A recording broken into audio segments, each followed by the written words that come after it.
Словениянын парламентинин мүчөсү Дарий Крайчич дүкөндөн сэндвич уурдаганын жарыялап отставкага кетти.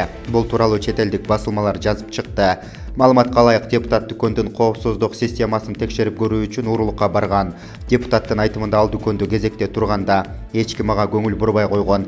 Кассада 3 мүнөт турган, кызматкерлер өз ара сүйлөшүп турганын байкап, төлөбөй чыгып кеткен. Мен өмүрүмдө биринчи жолу уурулукка бардым. Эч ким билбей калды. Мен кайра барып алган сэндвичимдин акчасын төлөп бердим. Мен уурулук кылган жокмун. Бул социалдык эксперимент. Мен кылган кылыгыма кечирим сурайм деп 54 жаштагы депутат өз калоосу менен отставкага кетти. Дарий Крайчич алган сэндвичтин акчасын төлөө үчүн кезек күткөн, бирок маркетте иштегендер өз ара сүйлөшүп туруп алып, аны капарларын алган эмес. Андан улам маркеттин ишмердүүлүгүн текшерүү максатында акчаны төлөбөй кеткен. Анын уурулугун эч ким байкабаганда кайтып келип төлөгөн.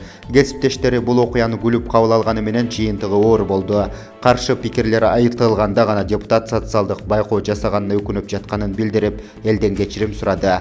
Партиянын төрагасы Бран Голубович Крайчичтин кылгандары этикага дал келбесин эске алып, кызматтан кетиргенин билдирген. Дарий Крайчич 2018 жылдын сентябрь айында парламентке шайланган. Булак Назар Ньюс, Чекит KG.